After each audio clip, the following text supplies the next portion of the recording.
Hey there, Synergizers, and welcome back to another episode of the Creating Synergy podcast. My name is Daniel Franco, and today on the show, we have one of the most calming and heartfelt human beings that I've ever had the pleasure of meeting, Nicola Lipscombe. Nicola is a global professional speaker and facilitator who bridges the gap between Western science, Eastern philosophy, and ancient wisdom.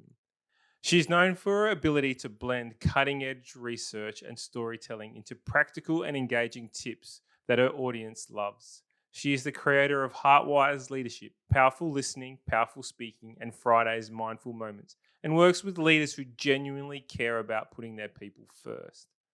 Her work has recently been featured on Inspiring Workplaces in the UK, The Happiness Project in India, and Sidewalk Talk in the US. With a deep love of learning, she has degrees in pharmacy, higher education. She's a master's in applied positive psychology and certifications in neurolinguistic programming, management practices, training and assessment, coaching, here with the heart and the art of feminine presence. As a former pharmacist and academic, her quest is now one of connection, awakening, and belonging. More than just speaking, Nicola is also a poet, a photographer, and a mindful practitioner who adores nature. She loves street art, and she has a collection of op-shop denim jackets. She empowers leaders and human change makers to authentically and powerfully transform themselves from the inside out and positively change the world of work. In this episode, we deep dive into Nicola's journey to find, understand, and appreciate herself, how she overcame the fear of worrying about what others may think. And she also shares her story about her battle with cancer, and all the reflections that came from that part of her life. We also discuss some tips and tricks on how to be your authentic self, the art of listening, and how to become comfortable with silence. If you love this episode, which I know you will, be sure to hit subscribe button and check us out at SynergyIQ.com.au and SynergyIQ on all the social media outlets. Cheers. So welcome back to another episode of the Creating Synergy podcast. My name is Daniel Franco, your host, and today we have the one and only and the lovely Nicola Lipscombe. Welcome to the show. Thank you, Daniel. So Nicola, I've taken a bit of a different approach with this podcast. You are an expert in all things human connection, and so I took a bit of a punt and didn't really prepare all that much for this podcast because I really wanted to see where we could go with it. I really wanted to deep dive down some rabbit holes with you and not have any sort of course of action. So I'm going to really leave this one open. And I love it. Yeah, which is good. So I'm excited I think we'll always start with a bit of background. How did you become an expert in this world and in the human connection world? I know you run some programs called HeartWise Leadership and stuff like that. So I'm really interested in your journey to why you decided this human connection piece was the bit for you. That's a big question. I know. Well, and there's no linear, well, step one, I did this. Yeah. And step two, I did that. It's much more circular and messy. Yep. Much more human, in fact, Beautiful. to get to where I am now. So let's deep dive into that. Yeah. And part of it is the deep dive into the journey of self. Mm. So how I got really fascinated and interested in the human connection piece was being a human myself. And it's a good start. It's a good start.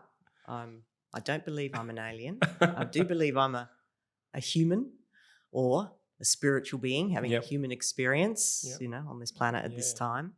And my journey of not feeling necessarily seen or heard or understood and being confused by people around me, so wanting to kind of crack that code of what is it? I was looking around me and I could see or think I could see people that were having these really deep and meaningful relationships, friendships, family connections, and I felt that I was missing out somehow. There was a piece somewhere that I was missing because I had a family, I had friends, I had relationships, but I still didn't feel that real felt deep sense of belonging, of connection, of safety, of trust. There was something in there that was missing. And, my backstory. Yeah. There's lots of events for backstory. Yeah, and feel free to deep dive into those, but because it's all part of who it's you are. it's all part of it. And what happened, I guess, was realizing through my life and my journey that I wasn't actually really connected to myself, and people didn't really see me. So, in the words of Brené Brown, armored up, well and truly, 6 foot wall, reinforced concrete, all the rest of it, pretty much. So there was no wonder I couldn't really deeply connect with somebody else, and it was fear based of what people would think of me, and people pleasing, and a lot of that, like most people, is upbringing, schooling, experiences of not being seen, not being heard, putting yourself out there, getting a slap in the face and going, this is a bit too hard. I think I became a very good observer and a very good chameleon to go, all right, in this setting, this is how people normally kind of behave. So I would adapt and adopt, and was brilliant at it. So, at school, at university, going into the corporate world, I can remember when I got promoted in the job that I was in at the time to go to Sydney. And so I moved from Adelaide to Sydney corporate environment. Yep. And I suddenly had this massive corporate wardrobe, and I knew how to walk the walk and talk the talk to be in the corporate world. Just about got burnt out in that. Moved to Queensland in a much more adventurous kind of bohemian, it was a university environment. I'm suddenly in little dresses and cowboy boots and, feather earrings, and adapting to that because I could see that that's what everybody else was doing. And I so desperately wanted to belong and fit in. And in the process of doing so, hadn't really explored who I am to connect to me, so that then what are people connecting to? You need to be connected and some authenticity yourself. there. It's huge authenticity. It's an interesting question for me, because I believe personally adaptability is a key trait of mine. I actually hold it as a badge, in the sense that I can walk into any room and feel comfortable with the people in there, regardless of what realm they live in. But I have never thought about potentially, holding you back from being actually truly authentic and being your true self. Why do you believe that you went into that space of having to seek people's approval and adapt and dress the way they dress and move? What was that sort of drove you into that world? The desire to belong, the desire to be thought of well. I had done well. So did you not think that you could be thought of well by being Nicola? Or did At you the not? time, or did you not there was a huge fear around that. Yeah.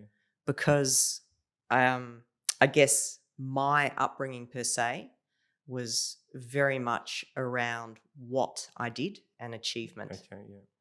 So did very well academically, did very well at sport, athletics captain, deputy head prefect, straight A students. All those markers were what I was valued for. So I didn't have this real sense of who I was as just Nicola, as just being. It was all attached to what I achieved. So I just carried that through. So by the time I was in the workforce, it was like, I have to be the best at whatever it is that I'm doing, because that's what's valued. And it constantly gets reinforced. And when I was in the university environment as well, I won multiple teaching awards because of what I was doing. When I was in the pharmaceutical industry, I won the award for the best sales rep in that particular team for the year. Constant rewards. So you're really going against the grain to go, can I be valued outside of anything that I do. And that's a tough thing to get your head around. Oh, it's one I grapple with every single day. Yeah. And I think people do. They really do. And I think one of the big turning points for me was in 2011. So I was working at Griffith University on the Gold Coast. So I was in an academic lecturing position, sort of climbing the ladder in that environment and wanting to be seen as a very good academic. And I'd actually come in from what I consider to be the side door. I'd come in initially on contract, doing some professional practice workshops and involved in their placement programs because I'd been working as a pharmacist for so many years. Yep. So it was the professional aspect. But you're surrounded with people who've come up through the ranks with honours, with PhDs, they've earned their doctorates, and that was not me. So there was very much an us and them in the academic environment as well. So I was wanting to be seen as I'm as good as, with, in the background, oftentimes people not receiving me that way. Yeah. You'd be the only person going into to meetings without doctor in front of my name because I didn't have that. So it's a status. That status or perceived knowledge, background, understanding.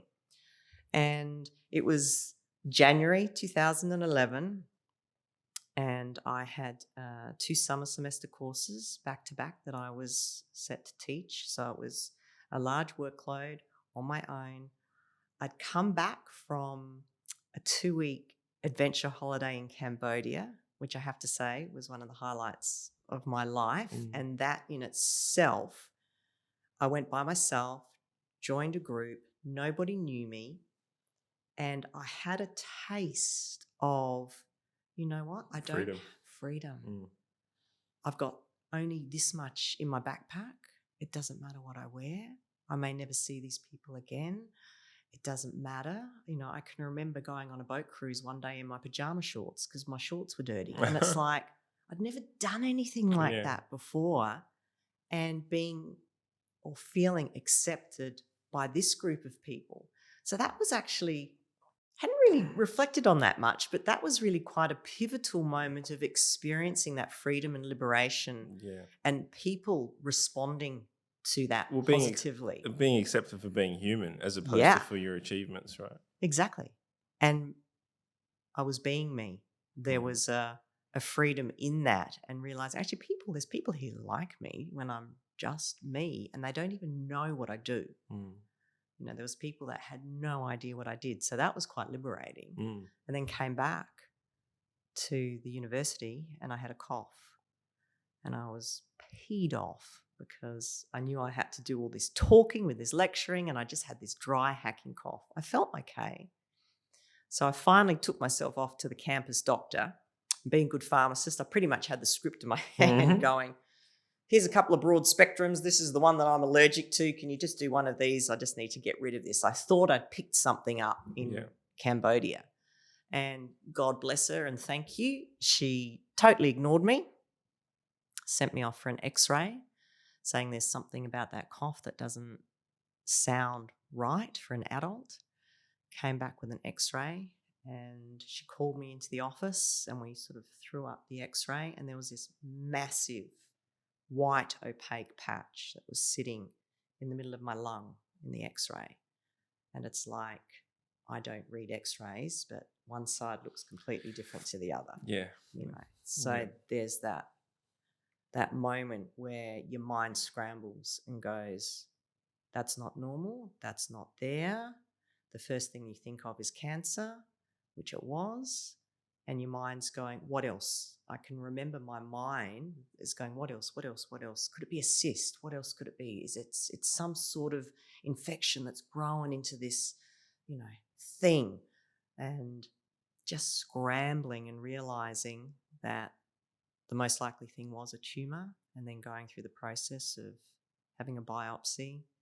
It was, but we didn't know what it was. The pathology couldn't determine. So I had a 2-week wait before I went into surgery, sitting in the complete unknown And one of the options that they had given me was a sarcoma, which has a very poor prognosis and a short lifespan. So I didn't know. And you can imagine that there's a lot of deep thinking that went on in that time. You know, it's kind of a crucible that I was thrown into that goes, what matters? If this was it, have I lived the life that I want? And what it came down to more and more was, have I been who I want and how I want? It wasn't the what, it was the who and the how. And that really was a big leapfrog into my journey of, well, who am I then? If I want to really be who I am and express out in the world, that became the existential crisis of, well, I don't actually know who I am to work that one out. And I think a lot of people relate I would to say that. most people would be in a similar boat. They've ended up where they are, not by design, but by mere chance. Your thought process in that moment of not really understanding of whether you had a death sentence handed to you or not, how did you manage your emotions through that time of your life? Surprisingly, there was a deep sense of calm that I managed to tap into, which I didn't even know I had or existed within me. It's all very well and good projecting. If this happened or that happened, how would I respond? I really went internally and was able to push the outside world away. When I actually think about it, it was one of those bizarre situations where having a diagnosis of a tumor and having to have massive cardiothoracic surgery, it gave me a really beautiful excuse to tell the rest of the world to bugger off.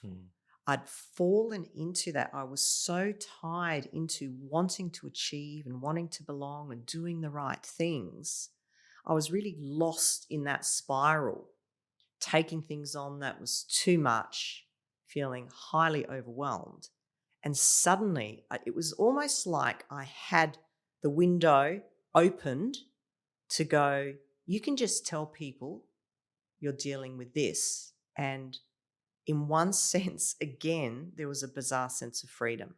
Yes, I didn't know what the outcome was, and there was a huge amount of fear, but there was also an incredible freedom that goes, I don't have to justify anything now to anybody. I can just say, you know what?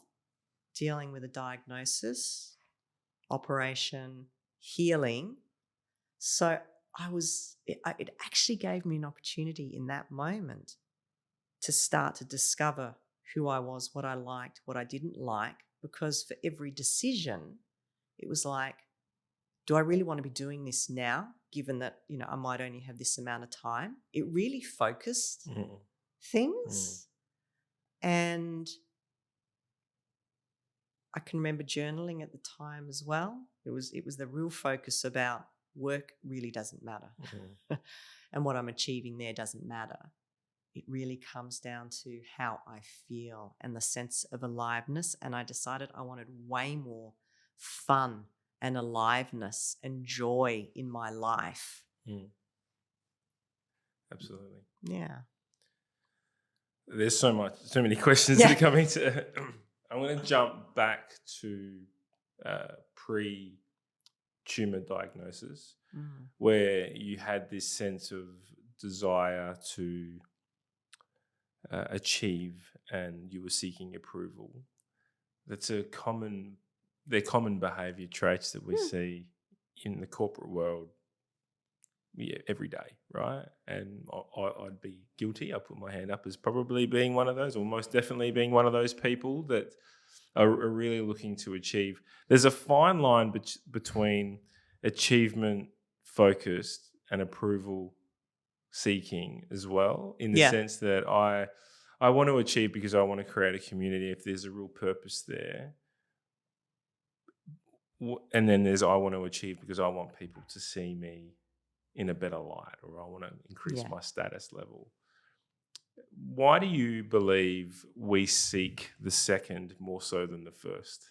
In the sense that why do we seek the approval and the the tick box from people over achieving our purpose? That's a really good question to ask. I think a lot of it comes down to the desire to feel part of something and feel like we belong. Mm-hmm. And that if we are part of a tribe or a community, a clan, which as human beings, we're wired for that, there is a sense of approval that goes with that. You approve of me in some way for me to be part of this community. I am conforming in some way to be part of this tribal community versus that tribal community.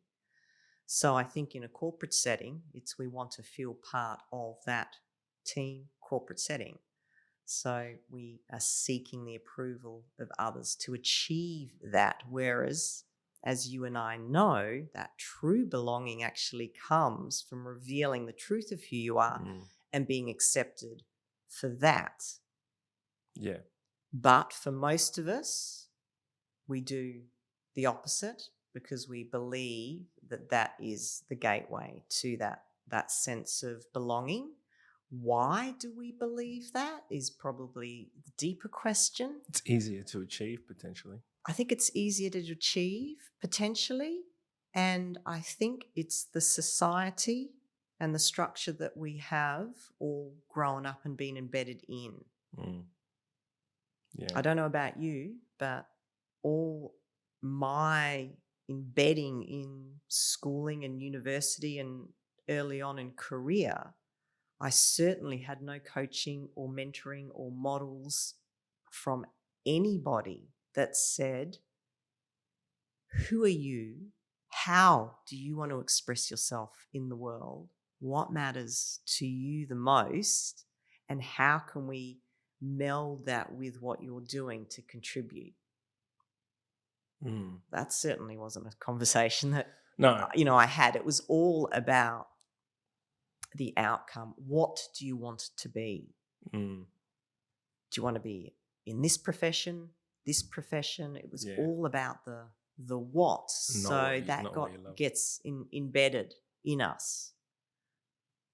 So this is the fundamental flaw in the education system. Right? Yes. There. Yes. Which we could go down a rabbit hole, but we won't go down that one.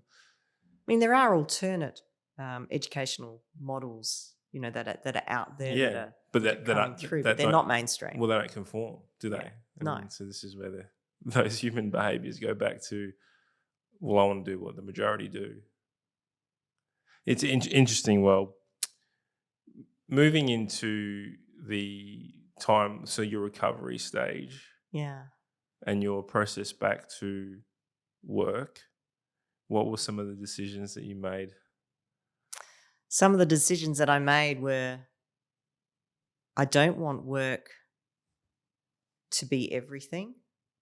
I want life to be bigger and have more joy and energy kind of to that. And for me, it became a journey of getting more into my heart and into my body and connecting that with the head. Because what I realized was I was living in my head. I really was a cognitive, intellectual, scientific kind of being to achieve. And that works really well in a linear world where you're wanting to achieve. But that I always had that sense of something missing. And yes, I explored, in that healing and post to move from more the West to the Eastern philosophies. So I started going to yoga, Tai Chi, Buddhist mindfulness retreats, kirtan chanting, went to see sound healings, all sorts of different practitioners, and things like neurolinguistic programming, exploring that. And I got my first life coach as well at the time. So I really was I was looking, I was seeking. And then I'm a massive reader. So I started to look at what else is there. So then and it's like anything, when you have intention and start to ask the questions and look, your world opens up and suddenly, oh my God, there's books from Eckhart Tolle. I didn't know about him. There's books by Joe Dispenza, Greg Braden, Bruce Lipton, Carolyn Mace, all these alternate thinkers, looking at different philosophies and ways of being, and really got attracted or drawn to Buddhism and the spiritual belief systems around Buddhism as well. So, and what else did I discover? The Heart Math Institute, I think, was a big one for me, and learning about the power and the intuitive wisdom that we have in the heart, and starting to actually explore some of the practices with that, and discovering, yes, it actually shifted my state. I felt different. I started to connect with people differently. So it became a real seeking exploration journey. And a lot of it, to start with, when I was still at the university, was in the background. It was kind of this private domain that building I was the foundation, building the foundations, until I got to a point where there is too much incongruence here, and I quit my academic job, and that was in 2013. So there was a couple of years there where I was still at university, and I was working part-time and trying to see where I would fit in. And then decided I needed a bigger break, because I could feel I was human. I didn't have that woohoo crucible moment. I'm never going to fall back into doing work that doesn't suit me, or saying yes to things that I don't like, or agreeing to spend time with people that I didn't connect with. I found, as a human being, up and down, I was falling back into those old patterns which were really entrenched. I said no, so I want to make a bigger break. So I quit, sold my car, sold my belongings, put stuff in storage, went and did some more travel. Ended up back in Adelaide, which is where I grew up. And I had every intention of still traveling. My big life plan was to go to Barcelona and learn how to salsa dance. I thought, that's what a brilliant life plan. Life didn't go according to plan. I ended up remaining in Adelaide and starting a master's, doing some more workshops, meeting some more people to decide, what am I going to do? I was going to go to Barcelona, and I thought I'll find myself there. So I flipped Have you been there since that? I'd actually been before. I had a conference in Barcelona once and loved it, and thought, I can spend some time here. Yeah, it's on my bucket list. Yeah, so I didn't get there. I decided to change my life in Adelaide, and I did. The books that you read, you mentioned a few names there, like Eckhart Tolle, The Power of Now. Yeah, and The New Earth. Yeah. And The New Earth. Are there, well, I know I haven't read The New Earth, but The Power of Now is a must-read for anyone that really wants to understand the mindfulness piece and being present. Joe Dispenza is Breaking the Habit of Being Yourself. That's an interesting book as well. Which was the most pivotal book for you in that moment that you went, oh, actually, I'm onto something here. I can really feel this foundation being laid strongly. Or was it a combination of books? I think it's a combination. I think Eckhart Tolle's The Power of Now was definitely a big one. And when I read that again, I almost absorbed it as opposed to cognitively reading it. It was a matter of taking that in and taking that on. Actually, The Four Agreements, which is a simpler a book about the Toltec wisdom, and not taking anything personally was a big one, to understand that,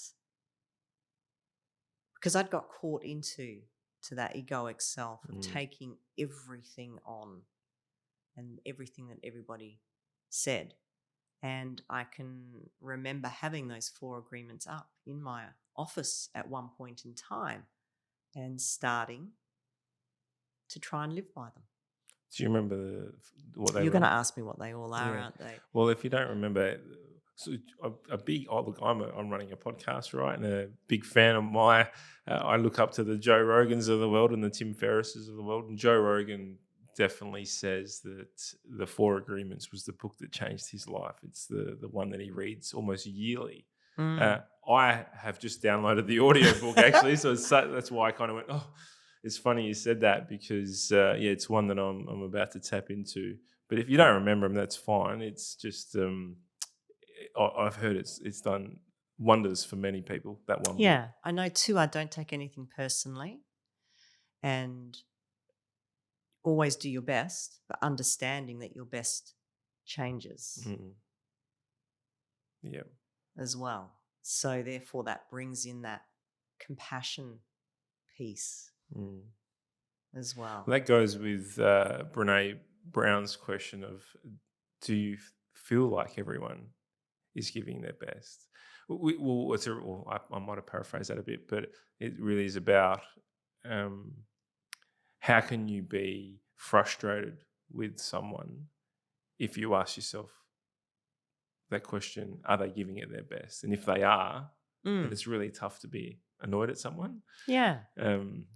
Whereas if they're not, then there's an opportunity now to coach them and go, what is this? Why aren't you giving it your best? How can I help you? I think from the 4 Agreements perspective, it comes from the space that we are all doing our best in that moment with whatever else is going on. So if we are feeling like we are struggling, then we are doing the best that we can, given that we feel that we are struggling. And that therefore it is that ability to accept everybody at the level that they're at. And that is, and be okay with that. Another one, the agreements, I won't have this word perfect. It's about the spoken word and about being the integrity or being honest with your word. Because that is a big one that I'm still working on. So my paraphrase of that is speak your truth. And so often we don't. And we couch it and we phrase it. Whereas to really think about, am I being honest with my word? And that includes to yourself as well as to others. And part of really getting to know and connecting and understanding yourself, well, for me, if I just speak for me, was being honest about how I viewed myself and the words that I was using with myself. And then that goes into the shadow work of, there are parts of me which I didn't like and I still don't like. And it's learning to go, you know what? And one of them for me is, if I'm honest, I'm judgmental. And I don't mean and in the nice kind of, there's a good perspective. I mean, I do judge people. I have that snap judgment, but I am now acutely aware of that, have much more acceptance and compassion with myself for that. So then you don't get caught up in it. It's like, oh, there you go. There's my judge again. That's interesting. Why has she come up again in this moment with that person? Where's that come from? To be able to untangle from that and understand that there is always a golden shadow. So having good perspective is a golden shadow, part of the shadow. You just mentioned, how do you all people should look at how they view themselves, right? I think so. I think so too. I struggle with that though myself, right? And I believe that I'm a deep thinker, and I read a lot about the Stoic way. I go into and I deep dive into all these different areas, but I still, to this day, look in the mirror and can't figure out where I'm at and where I'm going. Like I have a strategy. I run my own business, and I have a strategy about what I'd like to do, Mm. but I think knowing self is the ever evolving piece that I'm still trying to figure out. How did you get there, and what does it look like when you know who you are? How does it feel? These are really deep and tricky questions, because what I sense that we're doing is we're asking almost an existential, spiritual, felt question, wanting a logical, cognitive, let's tie it up in a neat box answer. It's like the saying I have is, you can't intellectualize your way into or through spirituality. So that question taps into that thought a little bit. So it's not like I have a bullet point checklist that says, Nicola is, and under these circumstances she does. It's very much a felt sense of freedom, of liberation, of spaciousness. There's a lightness, there's a joyfulness of simply being. And part of knowing yourself is knowing that you're not going to know yourself. There is no one. I don't believe there is oneself.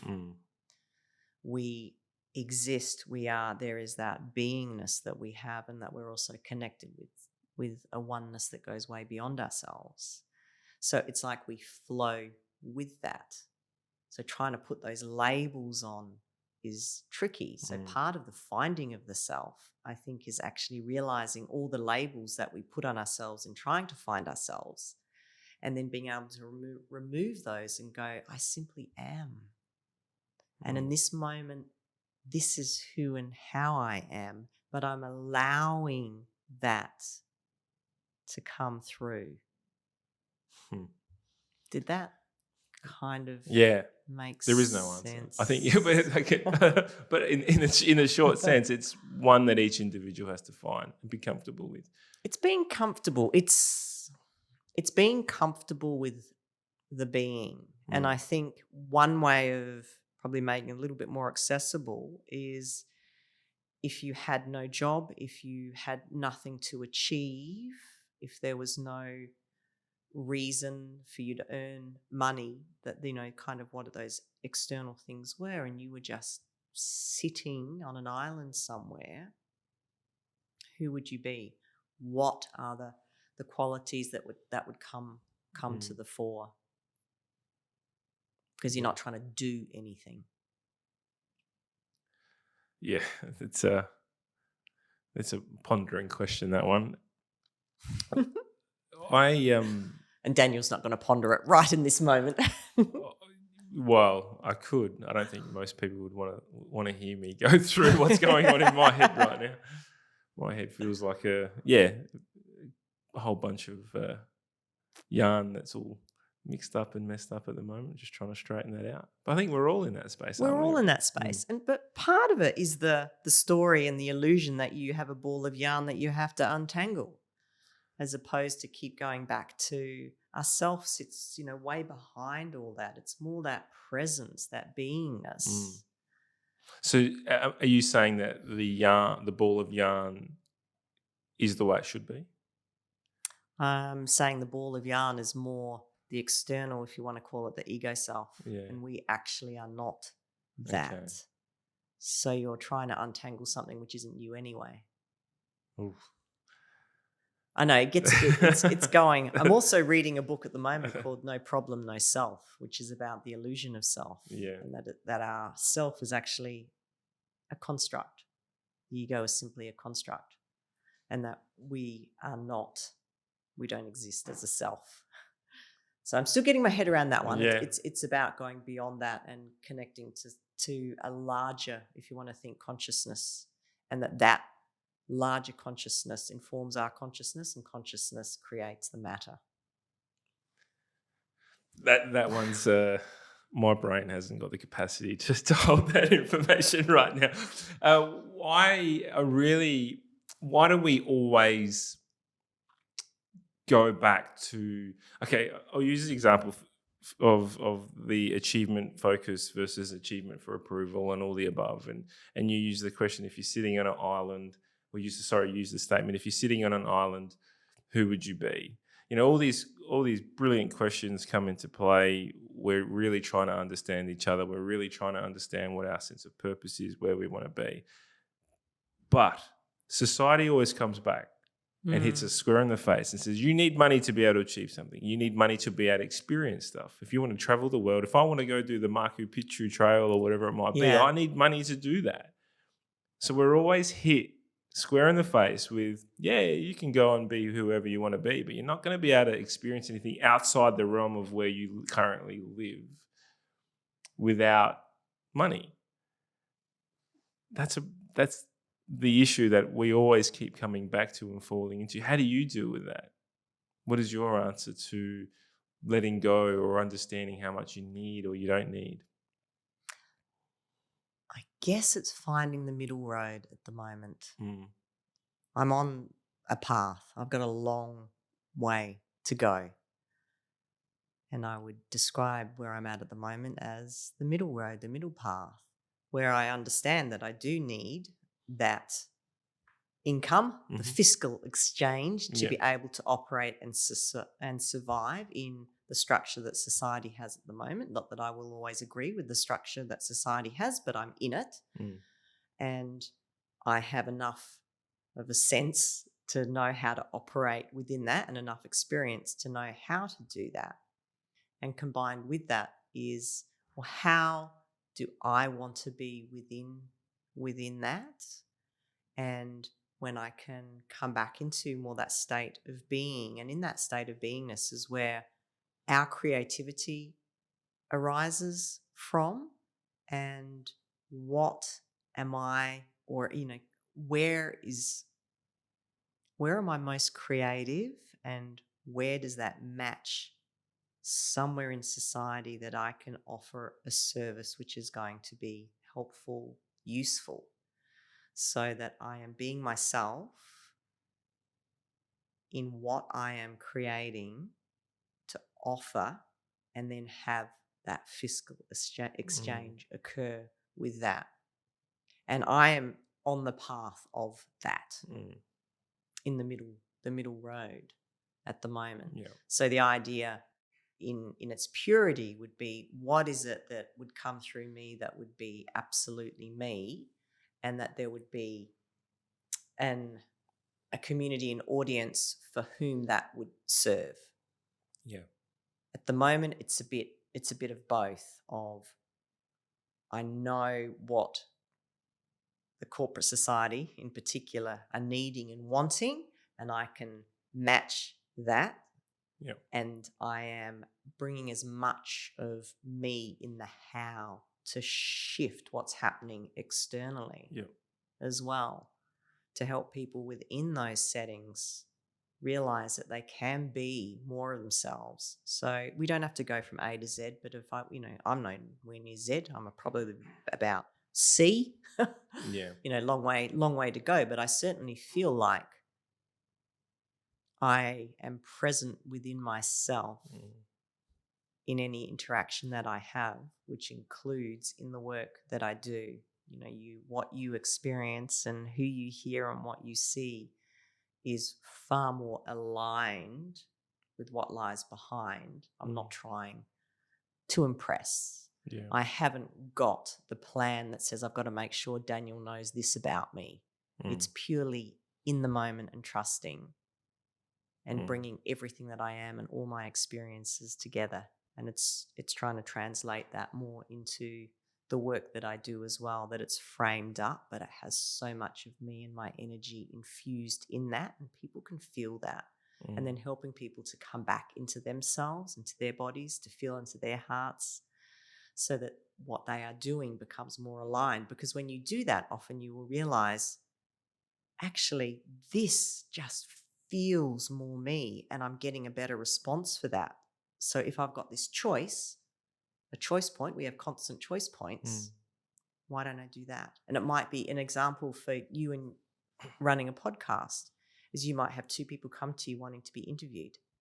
Now, your logical mind can go, pluses and minuses and what would be good and what would be best for the audience, or what might be a good networking opportunity for you. Or you can kind of step back into yourself and go, who is the person that I resonate with here the most? And choose that. And that's coming more from you. Very true. Yeah. And then you draw different people in. Yep. Love it. In a previous conversation, actually, I'll start off with the mental health pandemic that is happening at the moment. Not COVID, but the actual mental health, anxiety, depression, the whole lot. You and I have had a few conversations offline where you've said that listening can heal. Yeah, I truly believe that. Can you explain that theory to us? Every human being desires and deeply yearns to be seen for who they are, not what they do. It's to feel that attunement, that resonance, that acceptance. If you want to, I would call it love. So listening is a gateway to that expression of love, of feeling truly seen, heard, valued, known, accepted, held for who you are, purely for that essence of who you are. And there's a type of listening that, I tend to call powerful listening, or I might call it HeartWise listening, where we are listening really from an open space of the heart. We're truly grounded, centered in our bodies, so that we can receive that other human being and they feel it. It's not about being heard, because cognitively we can hear and understand and comprehend and respond. A lot of people are being heard, but there's no felt sense to it. So it's that feeling heard. And I think when we talk about mental health, that's where I think there's a huge gap, that people are not feeling heard. They don't feel like they're part of anything. That sense of connection doesn't really exist. It's quite shallow, or it is on a surface level for the what, not the who. And as human beings, it's the who. The who is what connects us, and the who gives us meaning. If we're truly received and felt by another human being, we're witnessed by somebody, we get that feedback about ourselves by expressing, and at being witnessed, we hear that, it's reflected back to us. There's a real sense of an increased knowing and accepting and understanding and loving of self that comes through being witnessed by another. Yeah, absolutely. But there's always two sides to the story. So yes, we need to become better listeners, right? And we need to understand and listen without judgment, and listen without the intent to respond, right? Yeah, that's the famous quote. Yeah. But also, on the other hand, if you're not being heard, is there an opportunity to improve your language? Is there an opportunity to improve your message? Is there an opportunity to express more? Is it both sides, or is it? What are your thoughts? Ooh, I feel like that's a sticky question that can catch me. Okay. I think my personal belief is the onus is on the listener, because I would say if somebody is not feeling like they're being heard, I would go back to the feeling of safety, security, trust, attunement that is there. And the primary responsibility for that lies in the listener to create the space that allows that message to arise. And I'm talking about listening to connect and truly understand another human being. I'm not talking about critical listening, comprehensive listening, appreciative listening. There are different levels of listening. So I feel that you're asking a question which aligns more with, say, the critical or comprehensive listening, to go, how clearly are you articulating your message? How clear are you on the intention for somebody to comprehend? The type of listening I'm referring to is a human connection piece. Yeah. So the empathy, getting in the hole with the person. Yeah. Getting in the hole with the person. Or I often call it an empathy cloak. You kind of wrap yourself in a cloak as them. So you can see through their eyes, hear through their ears, feel through their heart as if you are them. How do you train yourself to be a better listener? Practice. A big part of that is that mindfulness piece, because we have a massive tendency to interrupt. And most people, it is done quite unconsciously. So one of the big pieces to become a better listener is you need to train yourself not to interrupt another human being, and you need to be mindful of when you're getting that urge to interrupt, to suppress it and prevent it before it comes out your mouth. So mindfulness and being fully present is a huge part of listening, being comfortable with silence, so that we can ask a question and then hold for the other person to think. And most of us are not comfortable with that, to be able to do that. But so much of it, when we're talking about that deeper sense of listening, is the inner work for I would call it building your inner listening landscape. You need to understand your own self, biases, judgments, behaviors, and then you can apply that. Because really, really good listeners have the ability to put their own ego and self completely aside. And I'm not there yet. But that's what it is. If you really want to hold a space, an intentional space for somebody to fill and receive them, you've got to be aware of where you're coming from. Where's your intention? Is it agendaless or not? What biases are there? What judgments are automatically? What stories are you hooking into? So people who have done a lot of self-development, personal development work tend, but not always, tend to be better listeners, because they're aware of where they are getting in the way. Yeah. Start a podcast. you become a better listener. You almost by force you have to become a better listener. But one question I am really interested in is when responding. So I'm in the hole with you. I've put the cloak on. We're in the same world. What is my response? Is my response situational, based on the person that I'm speaking to? Is it arm around, you'll be okay? Or I'm going to offer you a solution that you may have not a thought of? What is the response? And I think that's the area where most people fall down, is that if you go back up to that higher level of thinking, you listen and you go, yeah, well, that's an easy question. I can help you answer that. Why would you ask me a question if you didn't want an answer? Right? Is kind of where we always sit. So I'm really interested, and I find this a tough one. And even just in my own relationship with my wife or with my kids, I've got two young girls and so I'm listening to them. And I'm constantly asking myself the question, do I just sit and hug them, or do I respond with an idea? And I grapple with that. I think everybody does, because it does depend on the person and the situation. And people do have also personal listening preferences.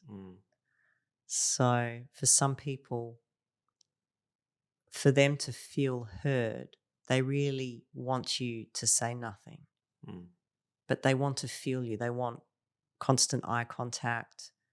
They want to see the expressions on your face, and that is what makes them feel heard.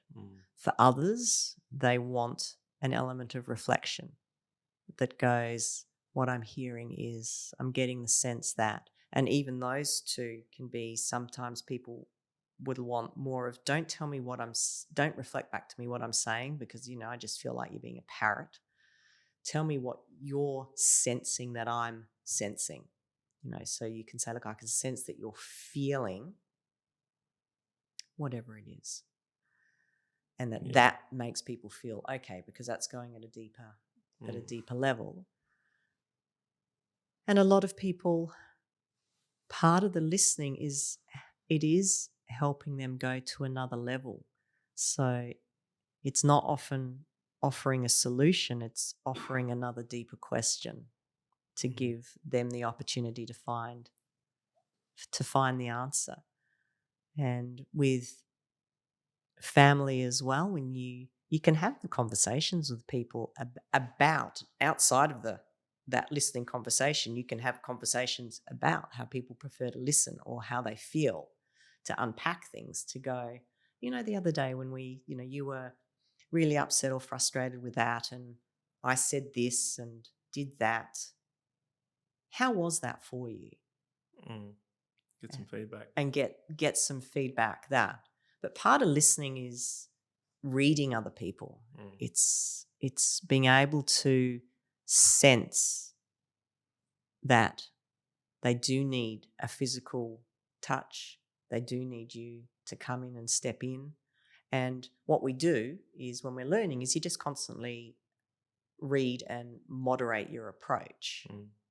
It's a learning. It's a learning. Yeah. So if I talk about, my personal experience with people,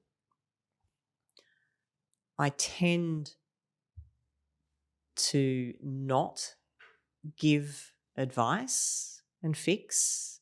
I tend to ask more questions. It's the true coach's way, isn't it? Which is more the coaching way. And at times I will simply ask to go, is it okay if we just sit with this together? And I can read attune to their response, to go, if there's a slight body sort of relaxed, to go, yep, that's what they want. If there seems to be a little bit of, an answer. Then it's like, can I offer my observation? Yeah, it's good. I like that. To do that. And that's the same with physical as well. Other than family, it's I will, again, you can see people, and if they feel like it, or if I feel into it and go, I feel like you could do with, a gentle hug now. And it's just a kind of a, and I will, again, you just read the other person, and if their eyes widen and they lean, it's like, yes. If they kind of go back a little bit, it's like, okay, no, that's fine. Everything's fine. It's not really, this conversation, I can see for your listeners, I'm not giving really easy answers. No, but I think you're giving deep answers, which is very, I think it's great. So don't be judging yourself right now. I have my inner judge has just cropped up and gone, what are you saying? No, I'm loving every word. I think one of the more powerful things about Nicola Lipscombe is that when you're in a room with you have the ability to create this calming environment. I feel like my heart rate goes down. I'm accepted. I'm heard. Right? You talk about that human connection, and that is obviously your strength. Teach me that. Like, how do you have that effect on people? And is it something that you have, or is it something that you have worked on, or is it just purely by your own personal growth and journey that you've ended up in this space? I think that was a triple question. Yeah, it was. Triple barreled. I have worked on my presence in being myself, and then that has resulted in people feeling me differently. I felt different, but it's only been because I've had it reflected back to me. I've had, and really probably in the last 3 to 5 years, I've had people like yourself say that for me to go, yep, this is something that I am able to bring to people and situations, which I didn't used to be, because I never used to be told that. And initially I wasn't aware of it. So it's only through that human interaction that people have said, and in workshops as well, that people will often say, this has been a really engaging, calm and inspiring workshop. As safe is a word I get, which I never used to get. And I go, that's a really powerful, and I love that. It worries me, because if people say they're feeling safe in a workshop, how are they feeling outside of that? And that they will share things, or find people have shared things that they wouldn't have thought they would be sharing. It's like, I can't believe, I told that story in the workshop, because there's this feeling of safety, a safe container, that calmness. Yeah. And I would think, if we kind of come down to a little bit more nuts and bolts, it's the difference between me being present and projecting. And most people project. They're not actually present. So they are projecting how they want to be, how they want to be perceived. Even something like being calm, you can be projecting that I want people, if I can be trying to make people think I'm calm and feel calm, as opposed to the presence of calm that then people experience. Yeah. So I have done a lot of embodiment and energy work to be very grounded and present in my body, to activate energy centers, to be aligned, and not to be trying to be anything other than in my body, present, open, loving, and curious. I love it. You do a lot of work in HeartWise leadership, or really sort of leading from the heart. What's the difference between leading with the heart, or making a decision based on what you feel is the right decision based on, that heart feeling, or a gut feeling? Or is it one of the same? They are different. I would talk about the 3 intelligences that we would use. Would be the intellect of the mind, the intuition of the heart, and the instinct of the gut. So we probably have more brains, but we know we have a cranial brain, a cardiac brain, and an enteric, or gut, a gut brain. But it seems that the intuitive intelligence of the heart is the gateway, if you believe, as I do, and experience that I am part of a universal consciousness and an intelligence, an intuitive intelligence that I can access, then the gateway for that is through the heart. So the heart is the intuition. Yes. And there are different levels of intuition as well. Yeah. But so we have a intuitive sense of knowing and wisdom. The heart is much more aligned, I guess, if you think about it, of the intuitive knowing and wisdom of who we are and what is right for us. And I think the instinctual gut is more of a keeping us safe instinctive response, and the heart is more around the true values that we are operating with and aligned with. I think that's probably one way of. So you talk about speaking from the heart. Yeah. And so it's speaking to your values. Is that kind of what you're suggesting in that? Well, when you work with leaders and you say, speak from the heart. It's yes. If you had to put language to it, it is speaking. It is feeling into what really matters to you in that moment and speaking from there. So it's not about speaking to impress. It's not about speaking because I'm trying to make an impact here, or it's speaking from a deeper sense of this is what really matters to me and I want to share that. But beyond that, what you do with it is up to you.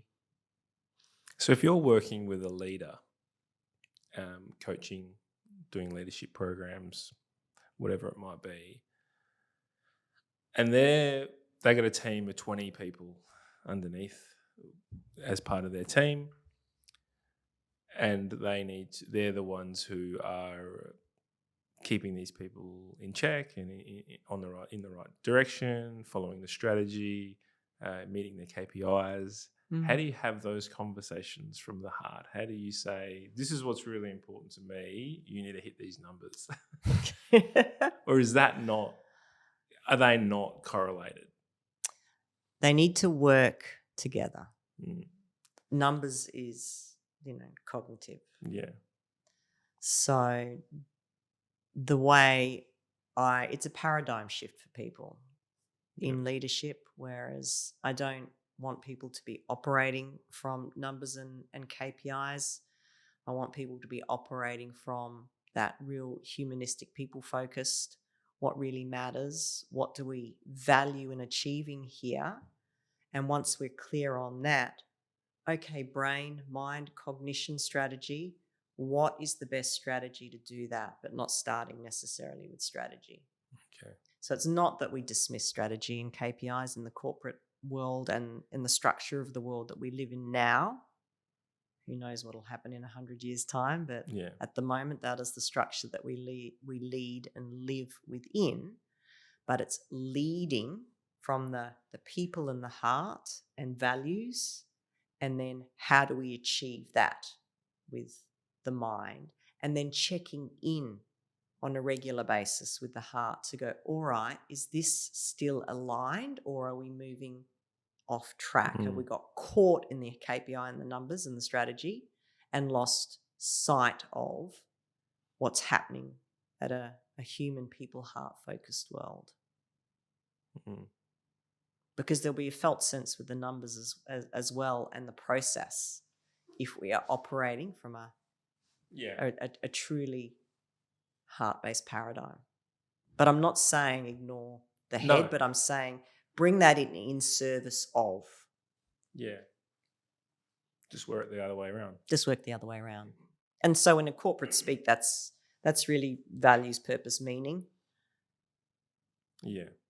Of individual and strengths-based, and people being allowed to bring their whole selves to work, the diversity and inclusion piece, the belonging piece.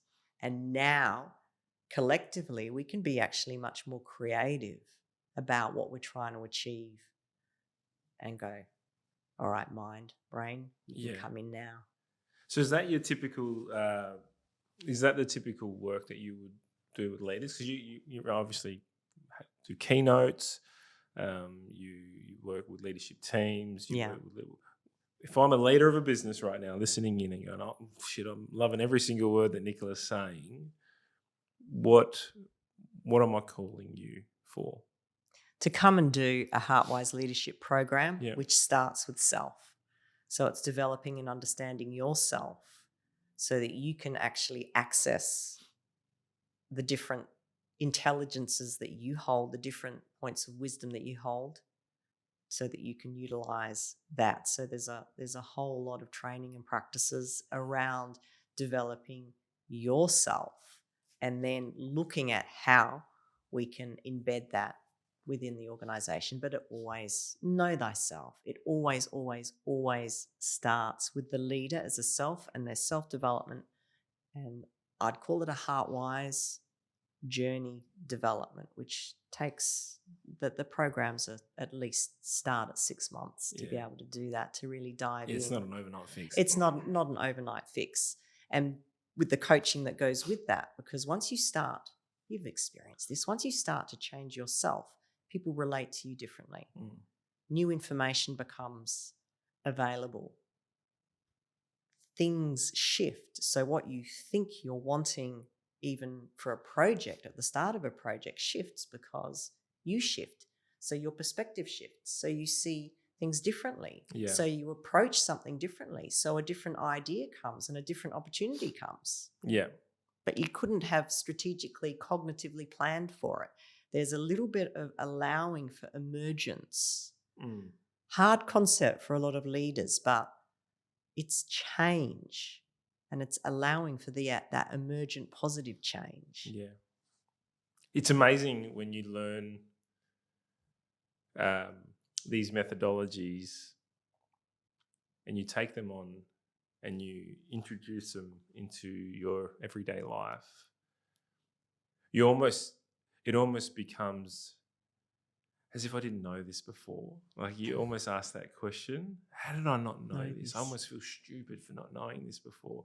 And so it's funny because you can often learn one thing. So today's a Thursday. I learned something on Wednesday. Tuesday, I had no idea this methodology even existed. Yeah. But Friday, I'm out there in the world telling everyone, how do you not know this stuff, right? So it's really interesting how quickly we can change our behaviors. And then you then start embodying it and you start growing from it and you start learning from it and introducing it into your language. And that's where I feel like you see a big chunk of early change coming into your life. You can't unknow something. Well, that's true. Once you know it. And once you've experienced things. So I'm a big believer in experiencing. So for growth and development, and to be able to experience what it feels like to listen from the heart and speak from the heart, I guide people through processes so they literally feel it. It's like, oh my God, it feels differently. And if we talk about just listening from that space, the difference between listening from your head and listening from your heart moves from task to people, from negative to positive, from disconnect to connect, from not being able to solve to more creativity. And I've had this because there's a particular exercise I do with leaders and teams and workshops. And the language, the words don't come from me, they come from them over and over and over again. They're putting language to the difference of how it is when they listen from a different space, when we open up that space. And it can sound a bit, woo-woo, but it's grounding people into a different intelligence and a different energetic space, a much more coherent physiological alignment. And then you suddenly, people hear things that they literally didn't hear before. It's like, I didn't know. And that person's saying, I've been saying this for 12 months. And it's like, I've only just heard it now because I'm listening different. There's a different part of my being that has been activated. Well, I think that's been activated in me today. I always understood the importance of listening and almost the empathetic listening. I didn't correlate that there was listening from the brain and listening from the heart, which is really interesting. So that's I'm going to go home. Maybe I don't do that enough at home. I'm always listening with the intent to solve, which is look, I know that's probably part of my perfectionism that comes into wanting, into play. particularly when it's family and people that you love dearly. You don't want to see them hurt or suffering or even uncomfortable. We do that, and that's one of the challenges that us normal humans face as well, is sitting in the discomfort of somebody else's discomfort and going, it's, are you trying to fix them for them, or purely because it will make you feel better?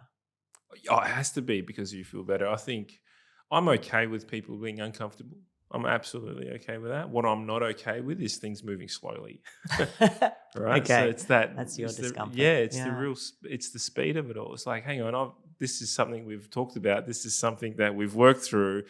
I should be seeing results, right? Like that's in my head because that's how I would approach it. Someone tells me something, and that's that adaptability trait that I'm coming back to. If someone tells me something, I will go away from this conversation now and really distinguish between listening with the brain and listening with the heart. I'll know which one I'm listening with, and I'll be very I'll really understand where that comes from now. So I have this ability to switch it on, then just keep and then move. And I have almost that expectation with most other people. If you learn something, the next day you should be applying it, right? So that is something I'm working on personally. And Gabs would probably sit there and understand that, if I mention something, it's almost an unwritten law that I would want it the next day, but I also understand that it can't be done the next day, and it's something that might take weeks or months or so to come into play. You have we have spoken about when you are teaching leaders to speak with the heart. You're working on something at the moment that you're a bit excited about. Can you tell us what that is? I'm doing speaking masterclasses, great. which I've started.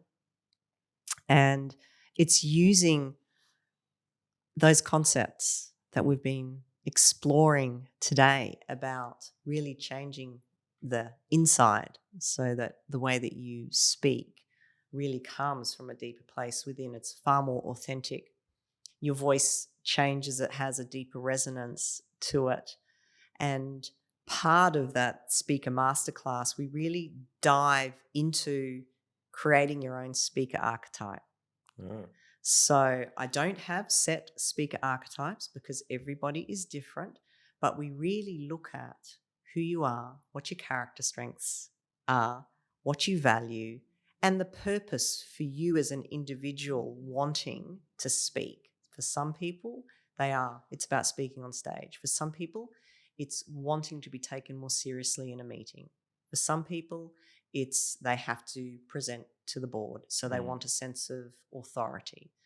And then we work out a speaker archetype and we design a totem for that so that people can then embody that. It's a very different way of teaching people how to step into a different speaking space. And then we add that with the power of presence and mindfulness, and we look at verbal, vocal, and visual confidence.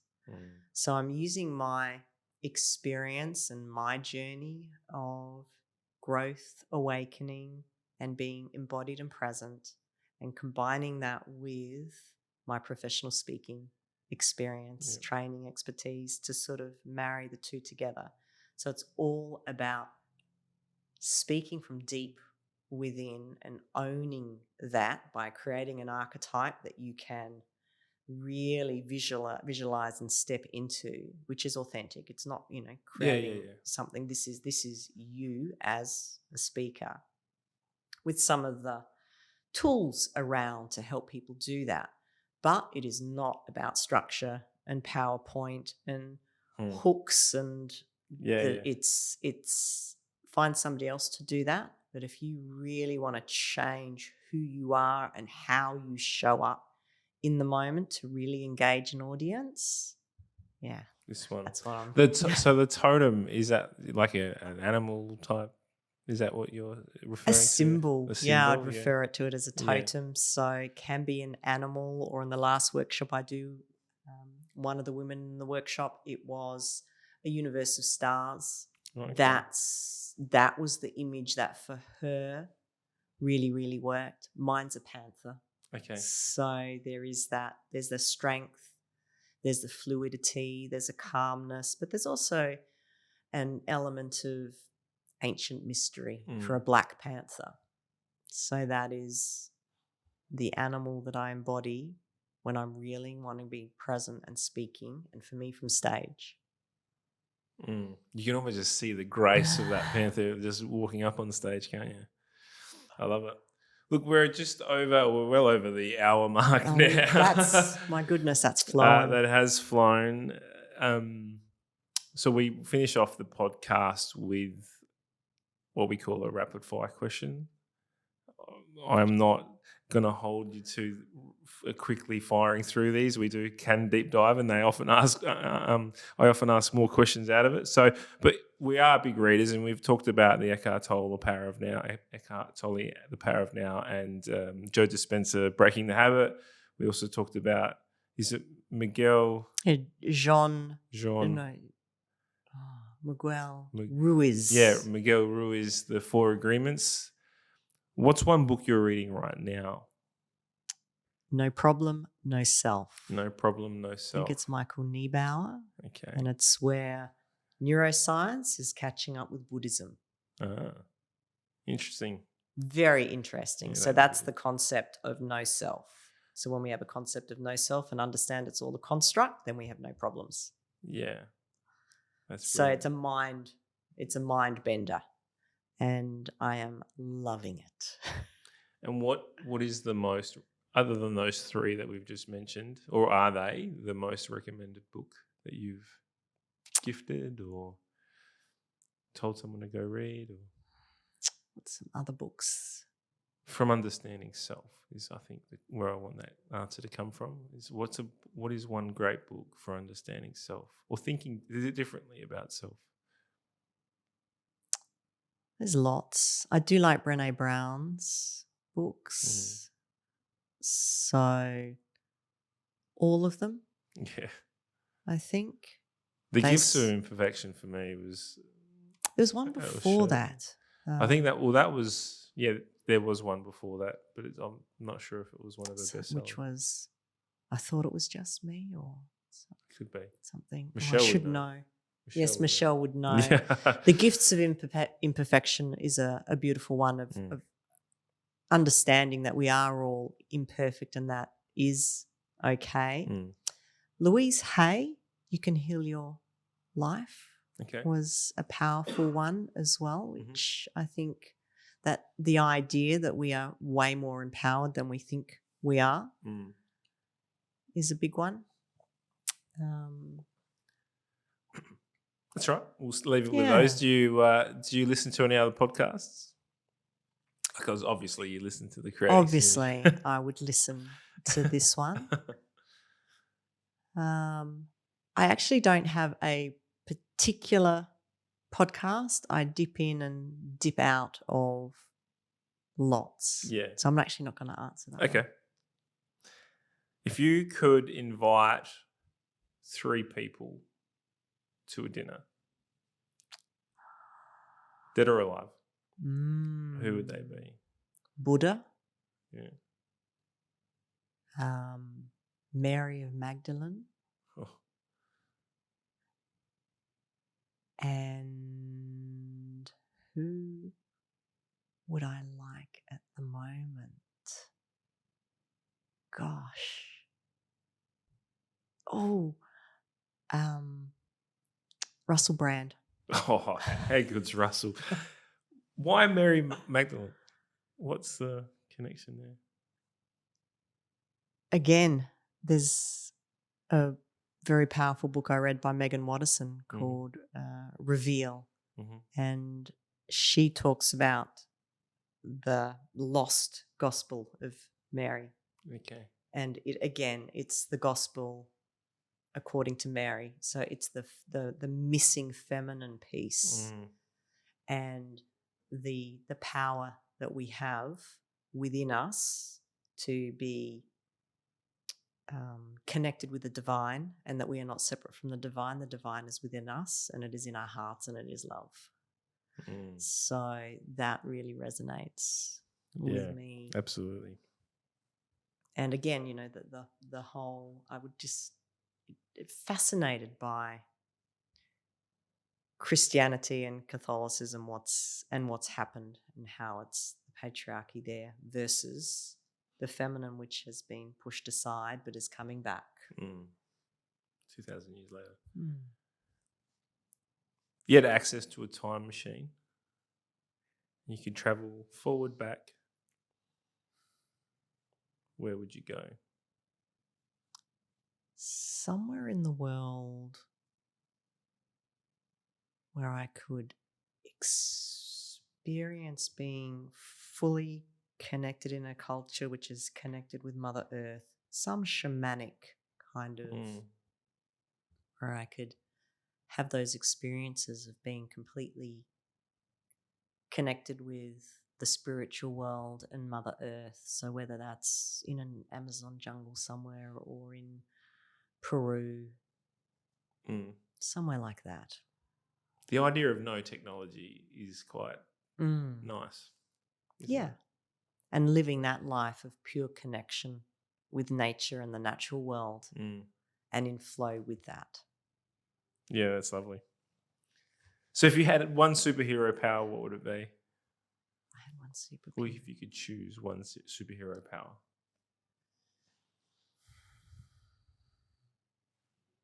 Unconditional love. Oh, for everyone. If that power, if I had that, I could live by that and gift that. Yes. Yes. What about for those who commit really bad crimes? How would you treat that situation? That's a hard question. Yeah.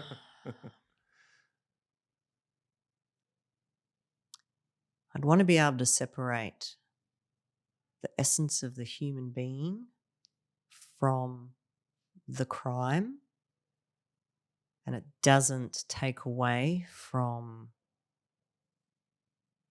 how terrible the crime is and the pain and the suffering that it's caused, but there's still a human soul there that I would want to be able to unconditionally love that part of that person. And if you could gift that person unconditional love, would they not then have a true understanding of the pain that they had caused and the remorse and the desire to make their lives completely different from that moment? I don't know. It is, that's deep, separating the two. But I love it. I love it. Thank you very much for your time today. Thank you. It's been a whirlwind, I think, and we've gone into a few rabbit holes, which have been great. I definitely am going to take something away. If we want to get in touch with you, where can people find you? They can. Probably the easiest is on LinkedIn. Just look for Nicola Lipscombe on LinkedIn and have a look, reach out, message me. I do have a website, nicolalipscombe.com as well. But the easiest way to get through to me and where I engage the most is LinkedIn. That's my favorite platform. Beautiful. Yeah. Excellent. Thank you very much for your time today, Nicola. It's been great. Thank you. I've loved every moment of it. Brilliant. Thank you. Thanks, guys. We'll catch you next time.